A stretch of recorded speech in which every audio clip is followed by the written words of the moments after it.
Madame, Monsieur, bonsoir, bienvenue dans ce journal. À la une de l'actualité ce soir, la communauté musulmane n'oublie pas son ex-guide suprême, Cheikh Haïma Traoré Mamadou, l'ancien président du COSIM décédé en avril dernier. La cérémonie du 40e jour tenue ce dimanche à la grande mosquée de la Riviera Golfe en présence du chef de l'État, des prières et bénédictions en la mémoire de l'illustre disparu. Prière aussi dans les temples et églises du pays. La Pentecôte célébrée ce dimanche, c'est l'effusion du Saint-Esprit le 50e jour à partir de Pâques. Cette fête clôt le temps pascal, une célébration autour des valeurs du christianisme qui sont la piété, le pardon et la foi. La sécurité se renforce dans la région du Hambol. Le département de Dabakala, son tout premier commissariat, construit et équipé par le conseil régional. Un investissement de 44 millions de francs CFA, une réponse aux besoins sécuritaires des populations. Le poste de police inauguré par le ministre Vagondo Diomandé. Et puis, séance de travail entre les ministres ivoiriens et burkinabés chargés de la réconciliation à Ouagadougou. Une rencontre de partage d'expériences. Zéphirin Diabré et Kouadio Konambertin ont évoqué une mutualisation des idées afin de progresser dans le processus de paix dans les deux pays. Le président Alassane Ouattara prend part à la cérémonie du 40e jour du décès du Cheikh Haïma Mamadou Traoré, l'ex-président du COSIM décédé le 13 avril dernier à la grande mosquée de la Riviera Golfe. Il y a eu une lecture du Coran, des bénédictions et des prières afin d'implorer la miséricorde divine en faveur du défunt. Jérôme Kofi Abolé. Il est décédé le 13 avril dernier. La communauté musulmane de Côte d'Ivoire ne l'oublie pas. À l'ex-président du COSIM, Cheikh Haïma Mamadou Traoré, elle a rendu ce dimanche les hommages des plus dignes à travers la cérémonie de 40e jour de son rappel à Dieu. Au nombre des fidèles venus nombreux à la grande mosquée de la Riviera Golfe, à cette occasion, le président de la République, Alassane Ouattara. Pour lui, comme pour les autres, il s'agit de prendre part à cette session dite de témoignage et de présentation de dons, signe d'attachement aux défunts. Sa contribution à soutenir la famille pour honorer la mémoire de l'illustre disparu s'élève à 10 millions de francs CFA, un geste très touchant pour lequel le porte-parole de cette famille éplorée n'a pas manqué d'exprimer sa reconnaissance au chef de l'État. Excellence, Monsieur le Président de la République, je voudrais saisir cette occasion pour vous renouveler toute la gratitude de la veuve Adja Fanta Ouattara, des enfants, des petits-enfants et de toute la grande famille Traoré pour tout le soutien et l'attention particulière que vous avez continuellement réservé au Cheikh de son vivant, pendant sa maladie et depuis son rappel à Dieu. Les importants dons qui viennent d'être annoncés ce matin viennent encore témoigner une fois de plus de cette grande générosité de votre part. Qu'Allah vous rétribue du plus haut degré de récompense pour votre grande sollicitude à l'endroit du Cheikh et de sa famille. Prières et autres lectures de Coran ont également marqué cette cérémonie de 40e jour du rappel à Dieu de Cheikh Haïma Mamadou Traoré.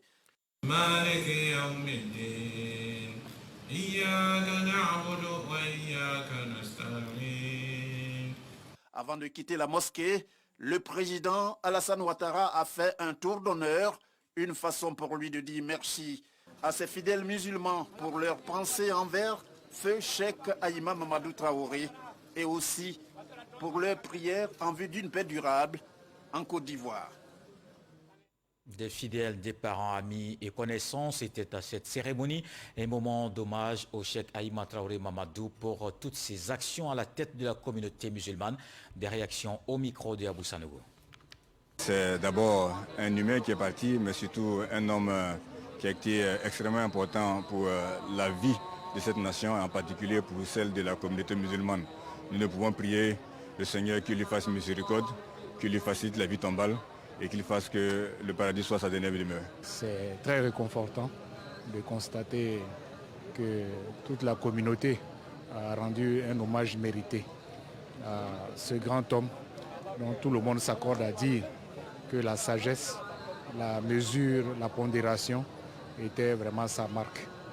C'était également un grand imam qui a beaucoup donné à la communauté. Dieu lui accorde son paradis. Dieu peut permettre que de poursuivre les actes qu'il a posés. Et face que la Côte d'Ivoire ne connaisse rien d'autre que la paix. Il aura fait ce qu'il a pu professionnellement. Il aura fait ce qu'il a pu pour la communauté musulmane. Mais je retiens de lui quelqu'un de profondément humain. C'est le petit frère de la mère à mon père. Le réconfort du président de la République et du gouvernement est de nature à nous donner de l'espoir. Pour dire que, certes, le Cheikh Aïma, mon grand-père, est parti, mais il est avec nous parce qu'il a laissé de bonnes impressions à toute la communauté. Je suis venu dire merci à mon imam Traoré. Je l'appelais toujours papa, papa. La vérité, moi, il m'a soutenu. 40 jours après, on est venu pour prier, faire les sacrifices pour que Allah subhanahu wa ta'ala ait pitié de son âme, l'accueille en son paradis et fasse en sorte que toutes les bénédictions lui parviennent dans l'au-delà. Et chez les chrétiens, c'est aussi jour de prière ce dimanche, la fête de la Pentecôte. Les fidèles catholiques d'Abobo-Doumé, dans la commune d'Atekoubé, ne sont pas restés en marge des festivités. Ils ont célébré l'événement aujourd'hui, une commémoration en présence du maire d'Anhaut-Paulin. Le reportage de Michel Digré. Les disciples du Christ furent tous remplis du Saint-Esprit et se mirent à parler en d'autres langues. C'est l'un des faits marquants de l'histoire de la Pentecôte. Et à la paroisse Saint-Vincent de Paul d'Abobo-Doumé, la langue est priée ce jour s'est invitée au cours du prêche.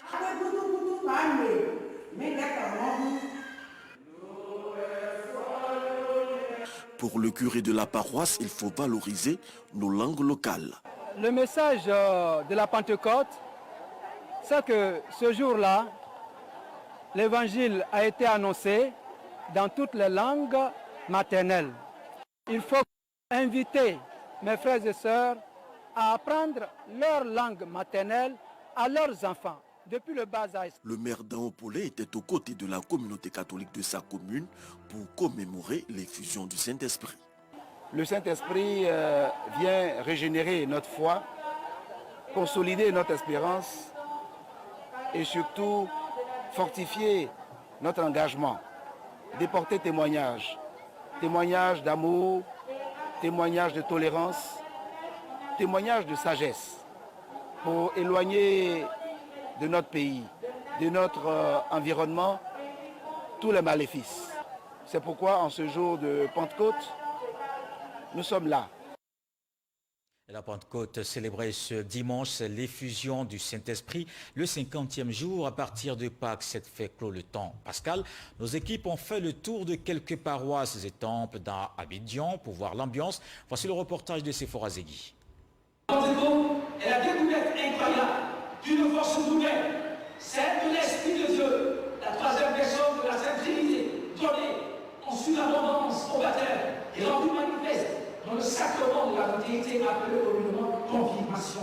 Le Saint-Esprit célébré dans toutes les églises catholiques du monde entier.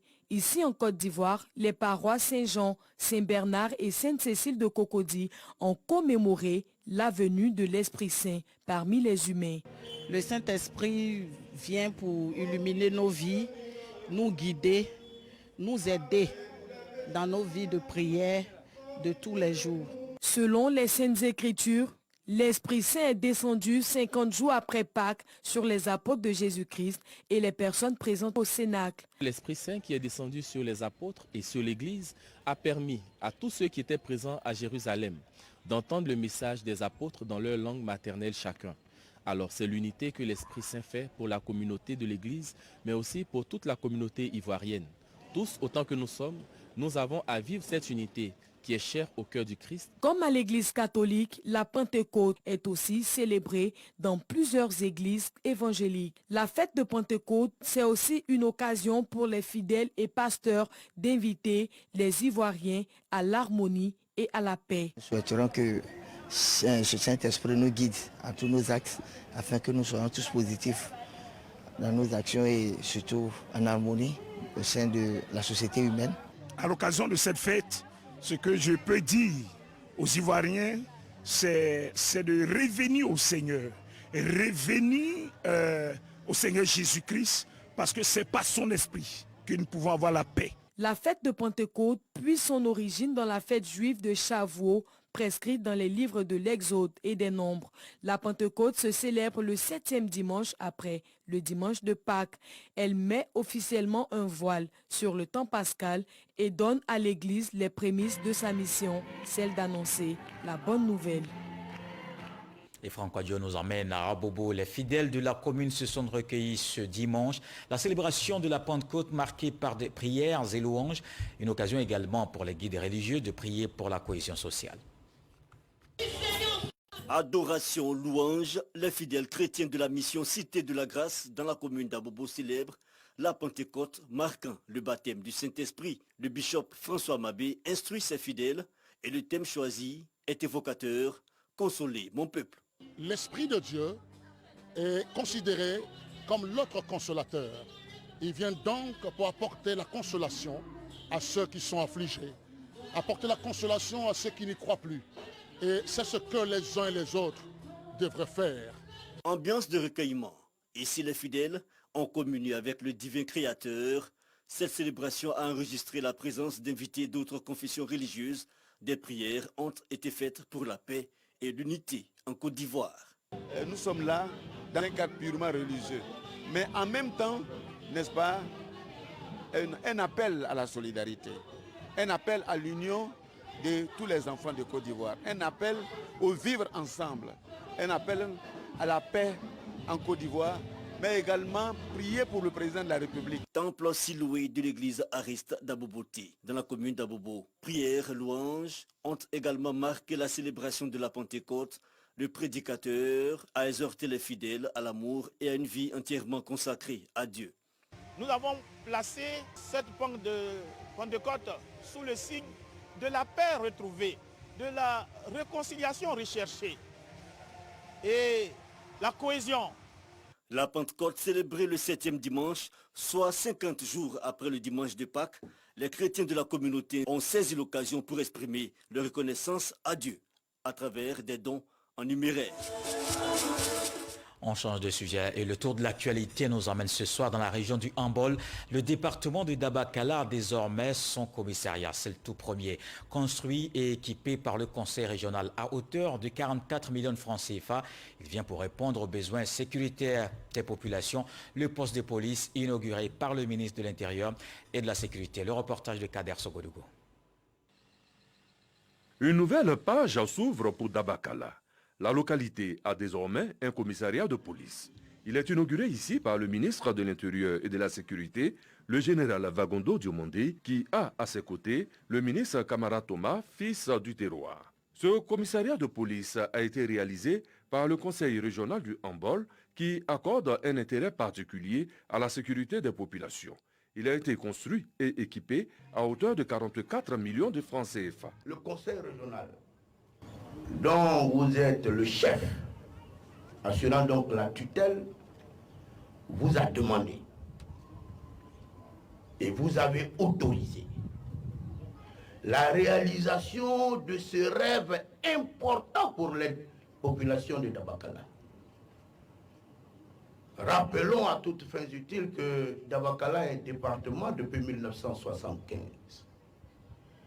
Et c'est sous la gouvernance de son Excellence, Monsieur le Président de la République, Monsieur Alassane Ouattara, que Dabakala inaugure son premier commissariat. Nous aménageons cet espace à l'effet de rassurer les opérateurs économiques, mais surtout les populations de la ville de Dabakala. 55 agents de police, commissaires, officiers et sous-officiers, un véhicule de type 4x4. La prise de service est officielle et au ministre Vagondo Diomondé de dire. Les locaux que nous inaugurons aujourd'hui présentent toutes les spécifications exigées pour son emploi en tant que commissariat et en qualité de commissariat d'un type nouveau. Il a été validé suite au rapport des missions de services compétents de la police nationale. Il comprend 9 bureaux, un poste de police et une chambre de sécurité. Le commissaire, l'officier et les sous-officiers ont été affectés et ont pris fonction à leur poste. Chères populations, chers parents, je vous présente votre commissaire, le commissaire Kwadio Jean-Joël. Pour faciliter l'intégration de ces policiers à Dabakala, le président du conseil régional du Hambol, Ibrahim Khalil Konaté, a mis à leur disposition la cité Ado qui comporte 30 villas. Le renforcement de la cohésion sociale est au centre de cette mission qu'il effectue au Burkina Faso. Le ministre de la Réconciliation nationale et son homologue burkinabé ont eu une séance de travail. Kwadio Konan-Bertin et Zéphirin Diabré en phase pour assurer à leurs pays respectifs la stabilité et la tranquillité. Des experts ont travaillé sur les questions de mutualisation des efforts. Envoyé spécial à Ouagadougou, Éric Goré. Échange d'expériences entre Ivoiriens et Burkinabés pour un apport considérable à leur politique de réconciliation nationale. Kwadio Konan-Bertin de la Côte d'Ivoire et Zéphirin Diabré du Burkina Faso ainsi que leurs collaborateurs partagent le savoir-faire en matière de réconciliation nationale. Ces deux personnalités savent qu'elles n'ont pas le droit d'échouer ni de décevoir. Alors, elles unissent leurs forces en se donnant les moyens pour faire un diagnostic profond sur la situation que traversent leurs pays respectifs. Nous avons mis 10 ans à rebâtir cette paix-là. La réconciliation, je me plais à le dire, comme Oufo disait, la paix, ce n'est pas un vain mot, c'est un comportement. La réconciliation aussi ne peut pas être un vain mot. Ça doit être un comportement, et ça, j'insiste là-dessus, le comportement de chacun d'entre nous, de tous les instants. Faire en sorte que chaque pas que nous posons aille dans le sens de consolider la paix et la cohésion sociale. Le ministre Kwadio Konan-Bertin a tout dit sur les raisons de cette visite-là. Nos deux ministères traitent d'un sujet qui est commun et nos deux pays sont liés par tant de liens qui font que les questions de réconciliation de l'un de nos pays a des prolongements dans l'autre pays sur certaines dimensions. Même si ce n'était pas le cas, un échange d'expérience est toujours très enrichissant. À court terme, ces deux ministres de la Réconciliation nationale entendent réduire considérablement les conflits communautaires, unir aussi les responsables des partis politiques et leurs militants, tout en les engageant à mettre l'amour de la nation avant tout. Ces missionnaires de la Réconciliation nationale veulent faire prendre conscience à tous ces acteurs politiques et leurs sympathisants qu'en politique, on est adversaire et non ennemi.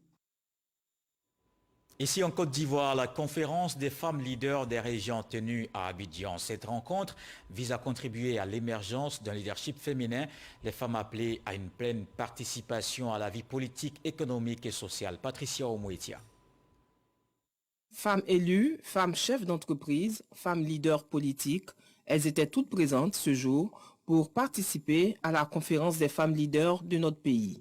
On a du travail encore à faire, en tout cas pour renforcer la participation politique des femmes dans les assemblées élues.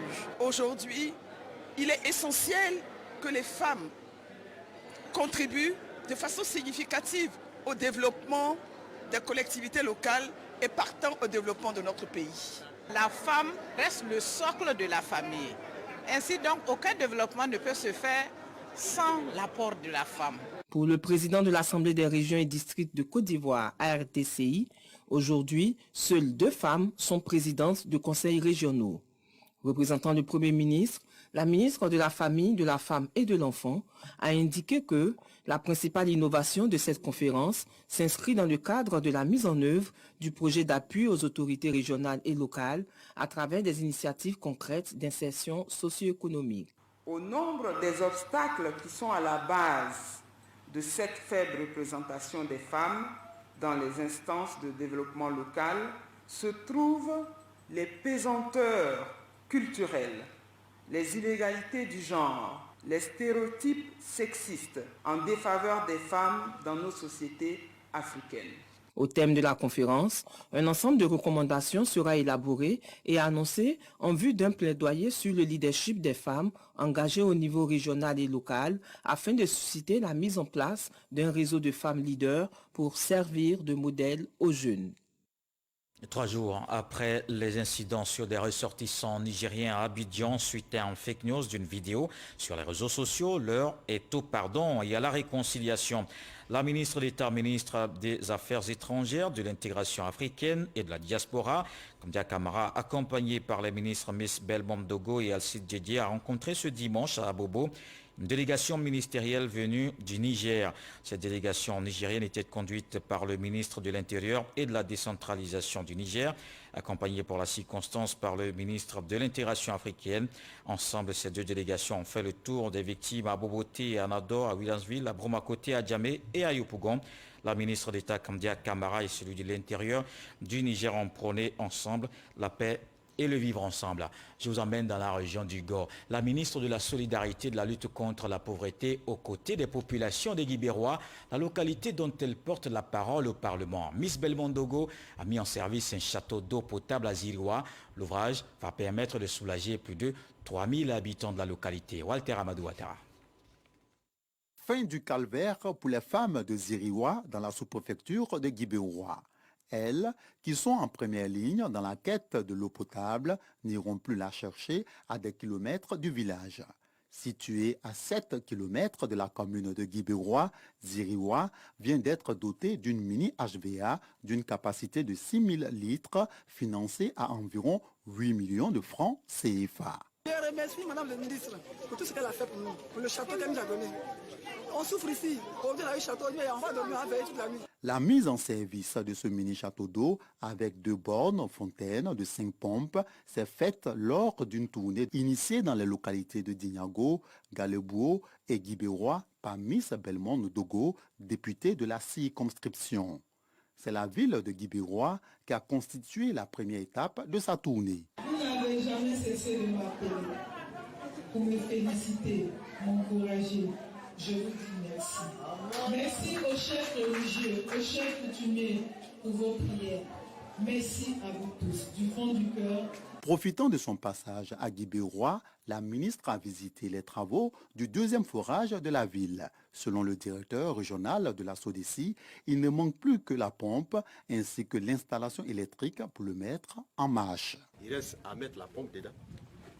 Et puis ce que nous appelons, quand vous regardez un peu, pour ceux qui sont là, il y a ce qu'on appelle le manifold. Il y a aussi, disons, l'armoire électrique. Ce sont les 3 éléments qui sont essentiels pour que véritablement ce forage soit fonctionnel. À Dignago, Miss Belmont Dogo a exhorté la population à la cohésion sociale. Ne laissez personne, même pas les politiques, mettre en mal votre cohésion et votre union à Dignago. Il faudrait que ce soit clair. Galebouo, dernière étape de sa tournée, appelle à la fraternité et au vivre ensemble.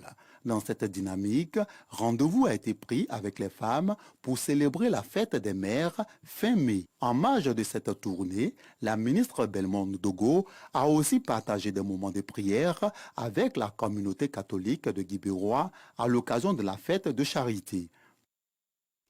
Le gouvernement veut éviter les pertes en vie humaine et les dégâts matériels lors des inondations. Parce que c'est déjà les fortes pluies, notamment à Abidjan. L'Office national de la protection civile identifie alors les zones à risque. On le voit avec Rascando. Quartier Sagbé dans la commune d'Abobo. Ici vit Sekou depuis 20 ans. Il dit être confronté à des difficultés pendant la saison des pluies. Quand il pleut, l'eau remplit complètement ça rentre dans la cour là. L'eau là, ça t'attrape là. Là maintenant, on sort 2 mois, 3 mois. Dans 3 mois, après maintenant, on vient un peu pour venir rentrer. Nous sommes ici au niveau d'une cuvette qui reçoit les eaux pluviales. Le lit de la cuvette est occupé par la population. Il s'agit d'aménager cette cuvette-là, de trouver un exitoire pour les eaux. Les flancs sont occupés par la population riveraine. Donc il faut libérer les flancs de la cuvette et trouver un aménagement adéquat pour pouvoir drainer ces eaux-là. 0 dégâts, 0 victimes pour la saison des pluies 2021, c'est la vision du gouvernement. Pour réussir ce pari, l'Office national de la protection civile et des acteurs de lutte contre les inondations investissent le terrain pour identifier les sites à risque. À Bobo Sagbé, derrière Rail, Banco et PK18 sont les sites visités. Quand il pleut, il y a des enfants qui viennent et qui glissent, qui tombent dans le caniveau et l'eau les emporte. Ma serveuse même a été emportée par l'eau parce qu'elle était sortie pour aller payer quelque chose. À son retour, elle a glissé, elle est tombée, elle est partie. Pour éviter de tels désagréments, la mairie d'Abobo entend accentuer la sensibilisation. Nous avons réactivé les comités locaux que nous avons dans ces zones à risque. Nous avons déjà tenu une grande réunion pour les mettre en mission, pour nous rapporter tout ce qui est problème qui peuvent amener, n'est-ce pas, à apporter du secours. À l'endroit des populations, nous avons déjà lancé des messages, il y a eu des rencontres déjà pour demander aux populations des zones à risque, n'est-ce pas, de les libérer. Selon l'Office national de la protection civile, le mois de mai sera consacré à l'identification des sites à risque et le mois de juin à la sensibilisation des populations et des déguerpissements volontaires ou forcés. La première pierre du port sec de Ferké posée le vendredi dernier. C'est un important projet pour la sous-région. La question était au cœur du Dimanche Magazine sur 13h. Herman Guivet a reçu Alcide Diédier, ministre délégué chargé de l'intégration africaine et de la diaspora, et s'est prononcé sur les opportunités de cette infrastructure pour les opérateurs économiques et les populations. Je vous invite à suivre un extrait de l'entretien. Des retombées importantes, d'abord pour les opérateurs économiques. Ils auront plus de fluidité, plus de proximité. C'est-à-dire vous avez des opérateurs qui sont de la région ou qui sont au Burkina Faso ou au Mali. C'est un gain énorme. Au lieu de venir sur le port d'Abidjan, il y a un port à Ferké-Sédougou. Il y a un endroit de transit pour les marchandises. Et avec la douane, tout ce qui est dans un port comme le port d'Abidjan, toutes les composantes y sont, à part la mer. Et donc, c'est un point avancé pour ces ports d'Abidjan et San Pedro. Donc, il y a une facilitation, il y a une fluidité pour les opérateurs économiques. Et pour la population, il y a des opportunités d'emploi, de création d'emplois. Emploi direct et indirect également. Voilà, emploi direct et indirect. Donc, c'est vraiment un grand pôle de développement qui est créé, que le président de la République vient d'offrir à la Côte d'Ivoire et à la sous-région. Il y a à peu près un peu plus de 7 milliards de francs CFA qui sont prévus pour recaser la population. Des constructions seront faites et pour permettre les indemnisations. Et les indemnisations ont déjà commencé pour certains. Ceux qui ont gagné le marché, c'est-à-dire l'entreprise chinoise Complante, mais toute la sous-traitance est faite par des entreprises ivoiriennes et donc ce sera entre Complante et ces entreprises selon des critères bien précis. Et bien sûr l'expertise ivoirienne, notamment le BNet, qui va contrôler les travaux pendant les 30 mois. Le port sec sera livré au premier semestre de 2024. En attendant, il y a une augmentation du prix du kilogramme de la viande sur les marchés, alors que les ministres Souleymane Diarra-Souba et Sidi Touré ont échangé avec la filière, les acteurs de la filière sur le respect du plafonnement des coûts. On va se rendre à Grand-Bassam et à l'abattoir de Port-Boué pour faire le constat dans nos prochaines éditions. Comme tous les dimanches, place autour du monde de l'actualité avec Sidonie Davila. Ce soir, on va voir ce qui a marqué cette semaine d'information dans le 7 sur 7.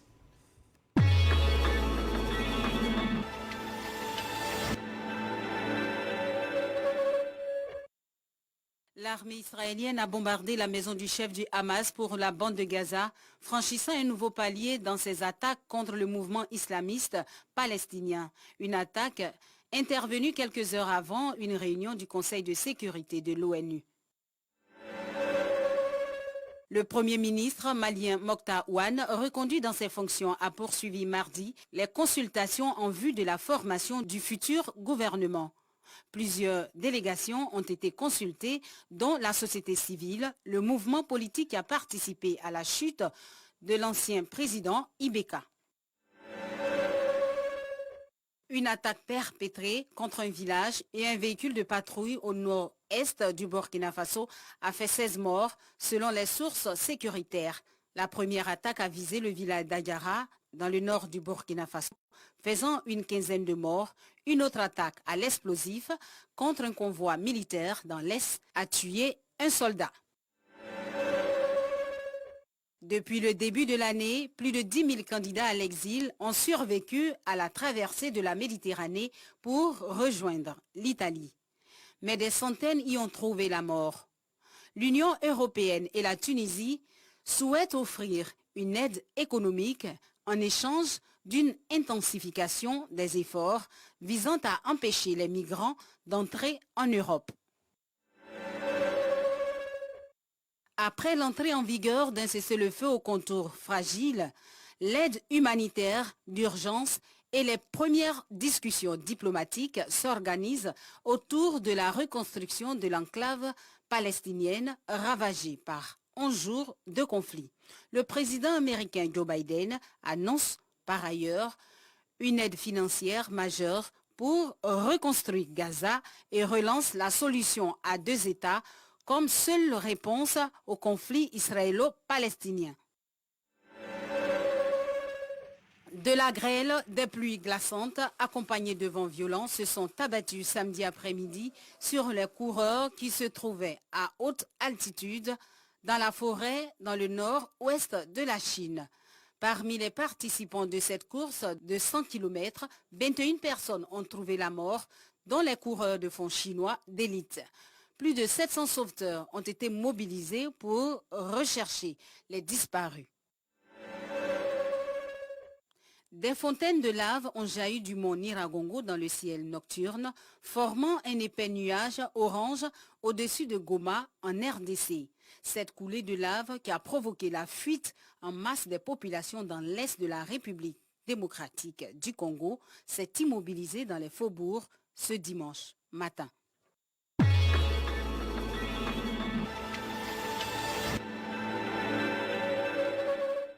Voilà qui met un terme à ce journal. Merci de l'avoir suivi. Retour de l'actualité 23h avec Abdoulaye Koné. On se quitte avec ce que dit le sage ce soir. Fermer son puits parce que la pluie s'annonce, c'est s'exposer à la soif de demain.